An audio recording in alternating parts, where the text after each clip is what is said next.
So today I will be solving this complete guide, maybe in a couple of videos, so that it's not so long. So it's about integrals, yes, and kinematics, basically the topic 5. First exercise says the displacement in centimeters of a particle from an origin O at time t seconds is given by this formula, right? So the displacement S according to t, so after t seconds, is t squared times cosine of t plus 2t times sine of t between 0 and 5 seconds, right? So the only important part of the movement here is for the first 5 seconds. Find the maximum distance of the particle from O. So if we go to the GDC, basically, and we graph this, we graph instead of t, right? Because it's the GDC, we need to write x. So x squared times cos of x. I will do it between brackets, right? Just in case. And this plus 2 times x times sine of t. So sine of x. And if we draw this, yes, we get to see this. First, I will go to V window, and I'm only interested in seconds between 0 and 5. Why I mean, let's say, just to try minus 10 and 10, and let's see what happens. Draw, and we see this. Great. So this is the movement. First, we need to check with shift menu, which is the setup. We need to check that the angles are in radians, right? Here I know they are, but just in case, we always need to check. So find the maximum distance of the particle from O. So I will go to V window and I will try and watch a little bit more down, right? Because this point is important. Why? Because if this is displacement, yes, then what this means is the particle first starts moving to the right, let's say, to the right, until it reached this point in which the distance at the beginning, from the beginning was maximum, and then it started moving in the other direction. It passes again through the origin, and then it goes backwards, right? So to the other side until this point. So if we try and understand that, the maximum distance will be either this point, which is the maximum distance to the right, or this point, which is the maximum distance to the left. So in this case, we need to try and G-solve max, and we see that the maximum here is 3.1 of y, see? So the distance here was 3.15 to the right, and if we G-solve and find the minimum, then here the distance was minus 16.5, so 16.5 centimeters to the other side. Yes, so the maximum distance of the particle from point O is this value, which is 16.5, yes, in positive, right? Why positive? Because it's distance, so it needs to be positive. I mean, we don't care to which side. We only, the only matter, here it only matters that the distance is positive, okay? So to any side.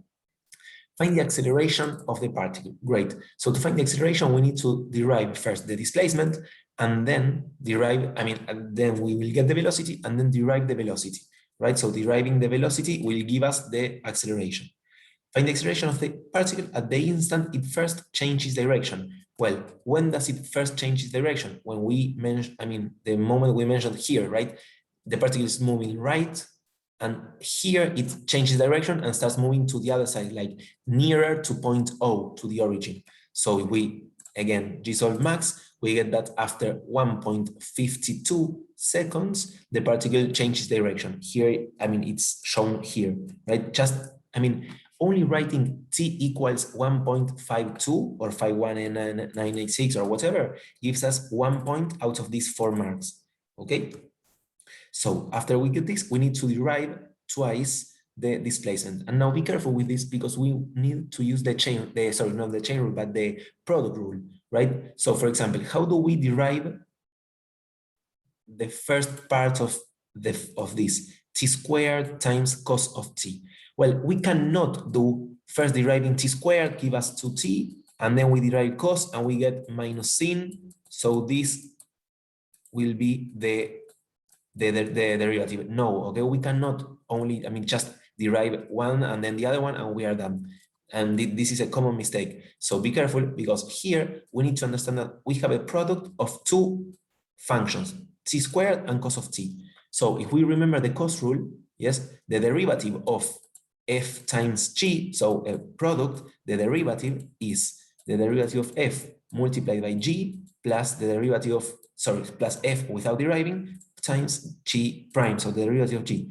So in this case, f is t squared and g is sine of t, sorry, cos of t. Okay, and then we get that the derivative of f, sorry, the derivative of f is 2t, and the derivative of g is minus sin of t. So if we follow this, the derivative of all of this is going to be the derivative of f times g, so minus, so I mean 2t times minus sine of t, and then plus the derivative of, no, sorry, f without deriving, so t squared. Oh, sorry, my mistake. I mean, here it was, I'm very sorry. So f prime, I mean, I wish you caught my mistake before I did. So the derivative of f times g without deriving. So here only cos of t, okay? And then plus the f without deriving, so t squared, times the derivative now, yes, of g, so minus sin of sine of t. Right, this is the derivative of the first part. Then we have this. I mean, if I erase here, you will see that we have a plus here, right? So we will need to add, sorry, the derivative of this. And now the derivative of this is, if f is 2t and g is sine of t, then f prime times g will be, the derivative of 2t is 2, so 2 times sine of t. I am deriving this one, right? This part. So 2 times sine of t plus 2t times cos of t.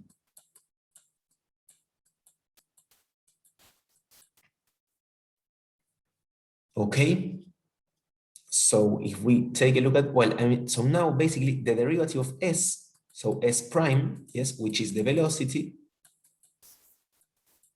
is, well, this I have 2t cos t, and here again 2t cos t, so I can add them up, so I get 4t cos of t plus t squared, sorry, so minus, right, because I have a minus here, so minus t squared sine of t, and then the other part plus 2 sine of t, plus 2 sine of t. Great, so this is the velocity, and now we need to do this again for the acceleration, right? This was a very complex exercise. So first, in order to derive, I will do it with another color. Wait, I will, let me see. I will erase all of this part, right? Because you can go back in the video. So I have this, let me move it. So I have the velocity, right? So I need the acceleration, so I need to derive this again. So the acceleration is going to be the derivative of the velocity, which is, first I need to derive this. I mean, I won't do it step by step. You can just do it on your own if you want to check, but this is basically another product rule. So let's say this is f and this is g, then I will get 4t times minus sine of t plus 4 times cos of t. And then again, here a product rule. So minus t, sorry, so minus, let's say 2t sine of t minus, because of this minus here, so minus t squared cos of t, and then plus, only here we don't have a product rule, so 2 sine of t, the derivative is 2 cos of t. Great. So if after all of this, I mean, here, this is the acceleration, right? So if after all of this, we replace in this formula with this value of t, which we got before, then let's go here. So we have 4 times, well, I mean, I think something easier to do is, instead of replacing by t here, if we have the calculator, just graph it, right? I will delete this one, so I will graph 4x times, sorry, 4x times minus sine of x plus 4 cos of x minus 2 times x times sine of x again, minus x squared times cos of x plus 2 cos of x, right? So this is the acceleration. If we draw this, we will see that this is the acceleration. I mean, that doesn't really matter, but we only need the y value, right? So G solve y value when x is equal to this value. So 1.519x6. So if we derive correctly, and that's like a question, then the answer should be minus 8.92. I mean, I guess this is correct, but just because of some decimal values or whatever, we are getting something slightly different. But I mean, maybe if we do Gsolve ycal for 1.52, well, I don't know what's happening actually here, but I mean, we are very near the value, right? So, I mean, maybe there was a mistake in the derivative, doesn't really matter. I mean, this is the way to do it. Okay, so exercise 2 says the derivative of, I will erase everything. The derivative of a function f is given as, the derivative is 3 times square root of x. Given that f of 1 is 3, find the value of f of 4. So here we only need to understand that square root of x is the same as x to the power of 1/2, okay, by definition. So understanding this, we know that f of x is going to be the integral, the indefinite integral of 3 times square root of x dx. I mean, this is not really important. So this is the same as the integral of 3 times x to the power of 1/2.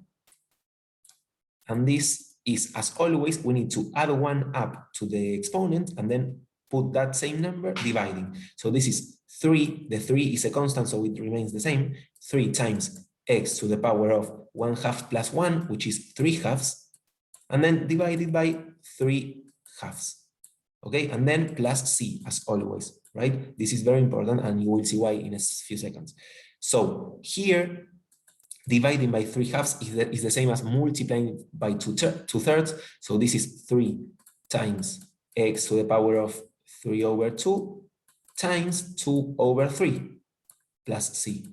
And here we can cross this out. So after all, we got that f of x is going to be 2 times x to the power of 3/2 plus a constant c, right? And we don't know a constant c, but what we know here is that for any value of c, for any constant c, I mean, if c is either 1, 2, 3, or minus 50, the derivative of f is going to be 3 times square root of x. You can check it if you want, but I mean, you can derive this and get this, 3 to the power of, 3 times x to the power of 1/2.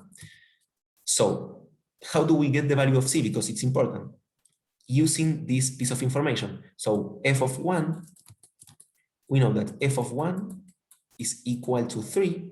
And according to this formula, this is equal to 2 times 1 to the power of 3/2 plus c.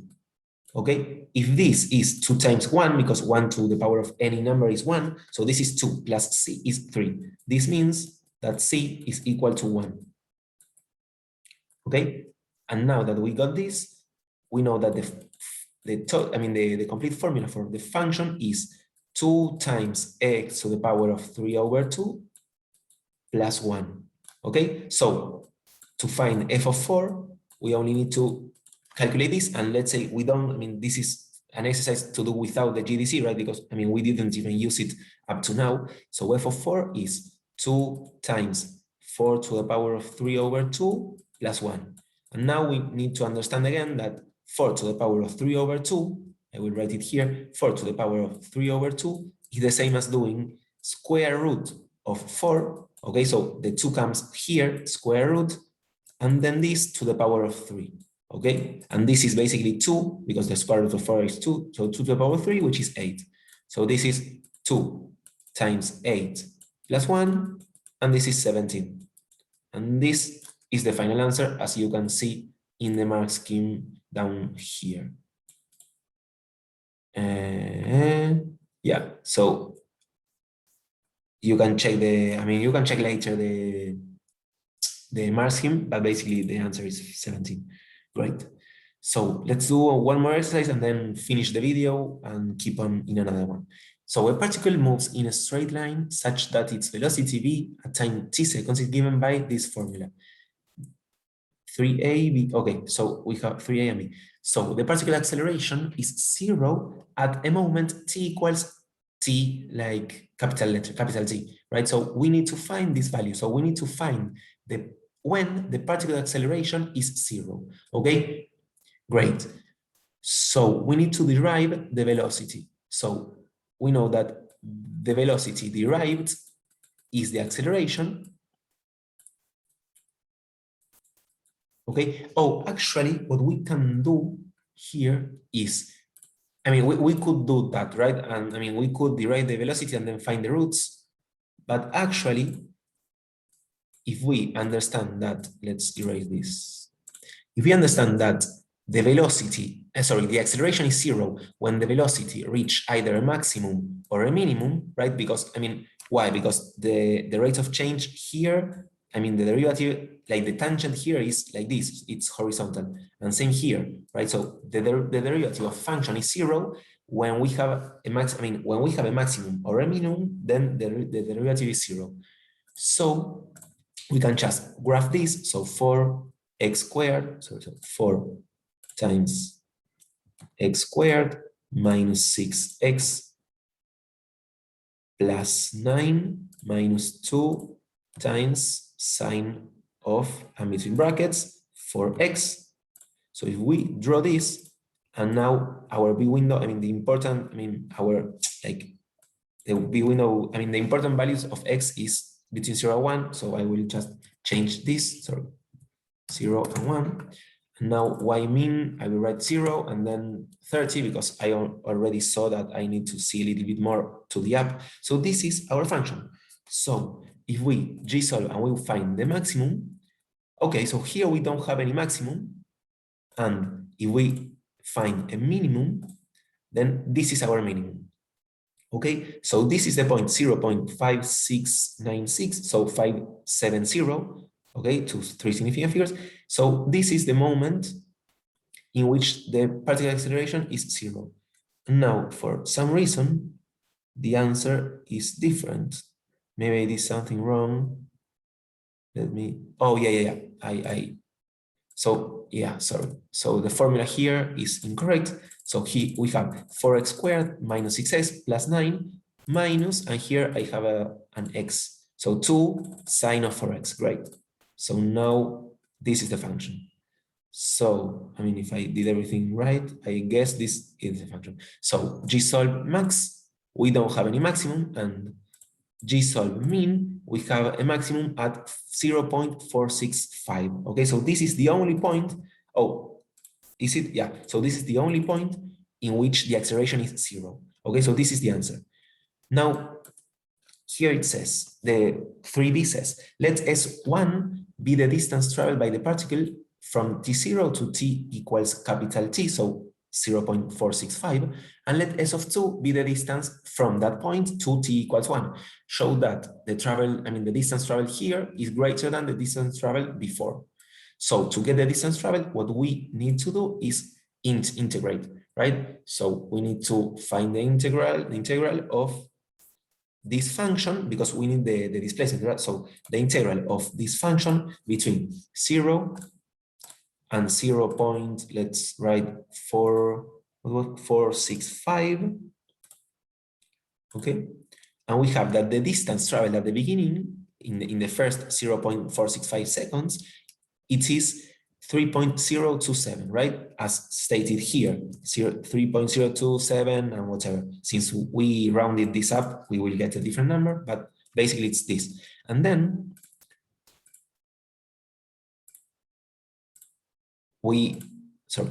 so we draw, and now we find the G-solve and the integral from 0.465 up to 1. Okay, and now we can see that we didn't get the other parts unpainted. Okay, it's still painted, this part, but the integral is 3.478, which is here. So this is S2. Okay, you can see that now it is all painted, but this is actually incorrect. I mean, we only should have painted this. Okay, and that's a mistake from the GDC, I guess. I mean, that's my opinion. But basically, this is S of 2. Okay, great. So calculating that, we showed that S2 is greater than S1. Perfect. So that's exercise 3, and now I'm going to finish my video here and then continue in another one.